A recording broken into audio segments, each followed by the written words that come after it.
Good day, everyone. I am Miss Elena Esquivel, and today our group will be talking about Windows 11's operating system architecture, focusing mainly on x86 64.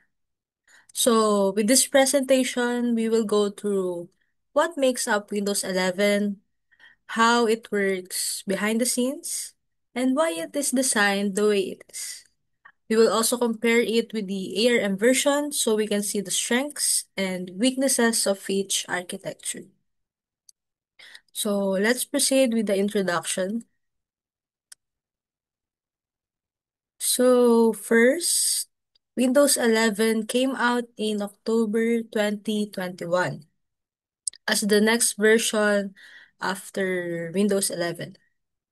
This update is not just a visual update, because Microsoft made a lot of changes to its performance, security, and system requirements.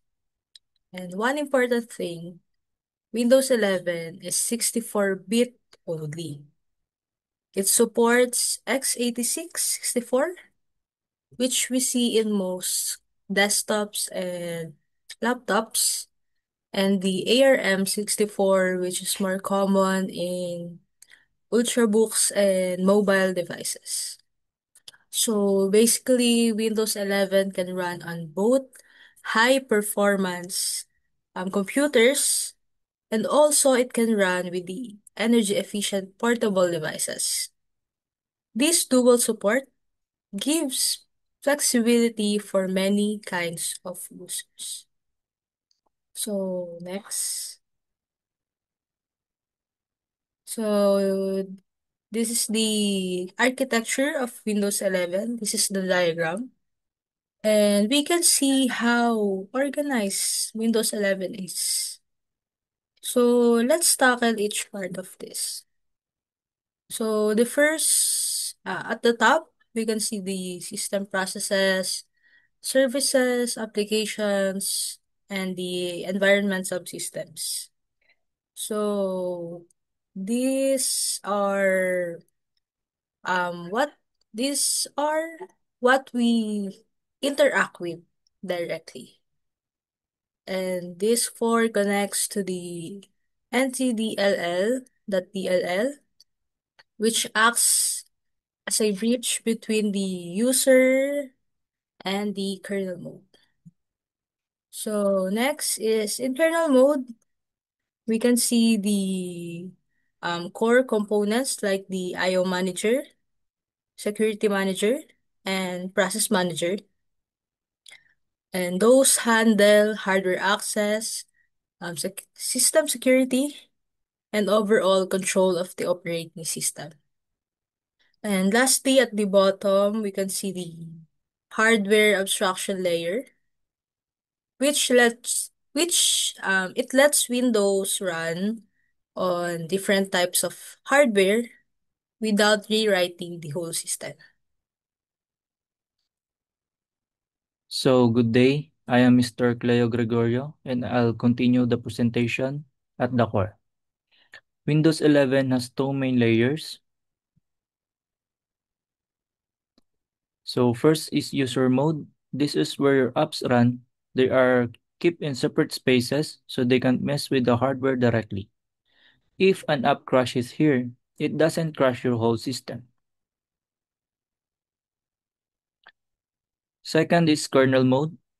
This is where the core of Windows and your device drivers operate.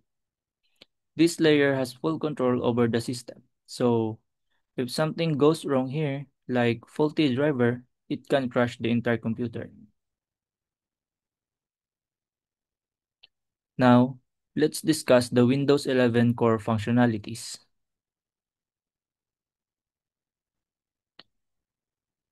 Windows 11 handles three big things at the core level. First is the process management, which is about running programs. Second is the file system, which is how your data stored and accessed. Then the third one is the input and output management, which is how Windows talks to hardware like printers, storage devices, or your keyboard.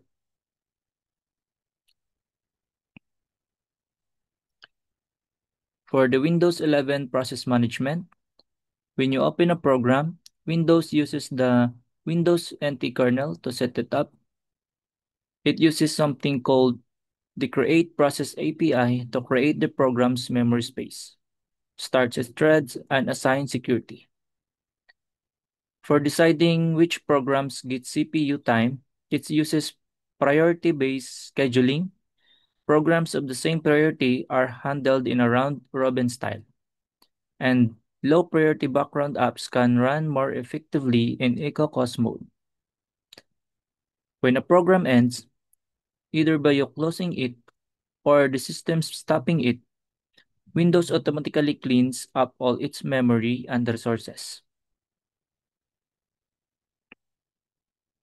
Next is the Windows 11 file system.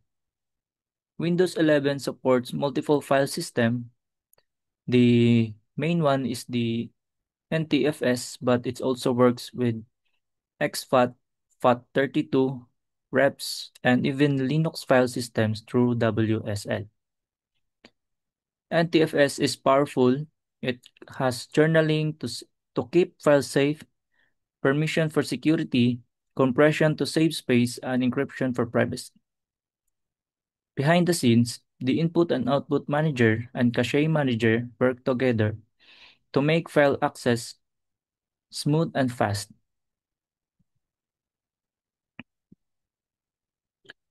Lastly, for Windows 11 input-output management, for devices Windows uses drivers, some run in kernel mode, some in user mode. The plug-and-play system automatically detects and sets up new devices. When a device needs attention, it sends an interrupt to the CPU, and Windows handles it through different priority levels, called IRQLS. To speed things up, Windows uses direct memory access, NVMe SSD, optimizations, input-output priorities, and direct storage, which loads game assets much faster from SSDs. Good day, I'm Mr. Iko Hikolea and I will be discussing Windows 11 security features. So first one, the authentication and access control. Windows 11 takes security seriously.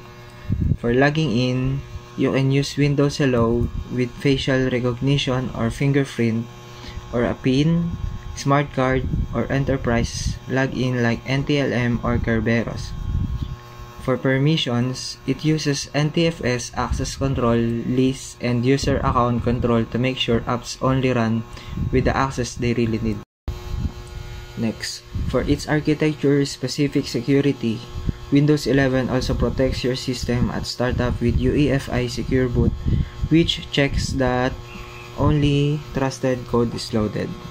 It uses virtualization-based security or VBS and hypervisor enforce code integrity or HVCI to keep critical process safe from attack.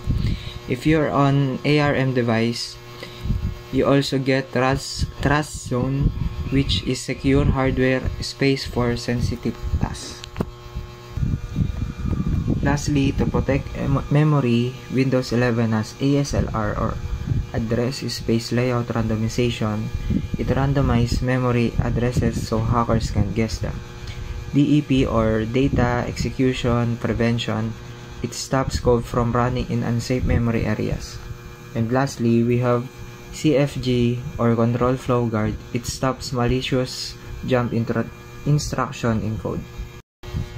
Now, we will go through Windows 11 performance and optimization.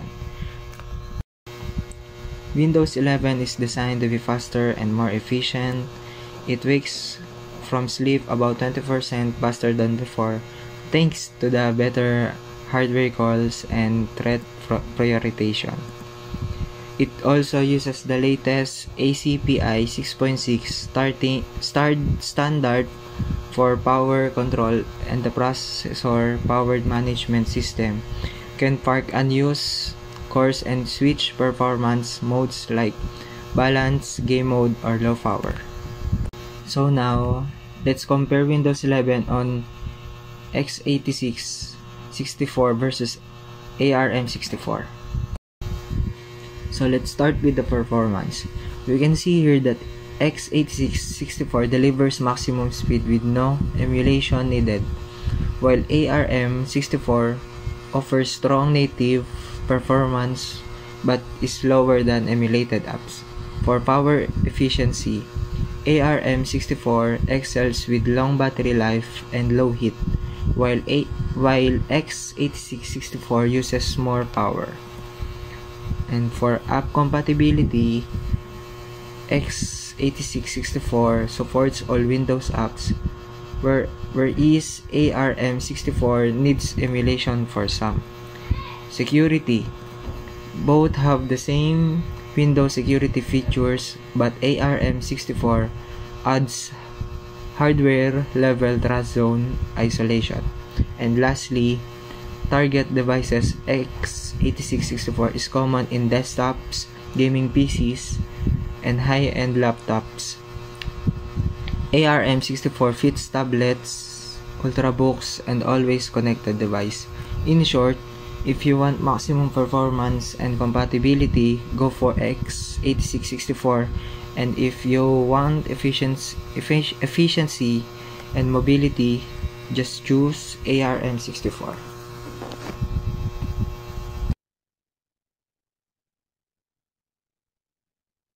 So we will now discuss the benefits and challenges of each architecture. So let's start off with the standard Windows 11 x86 64.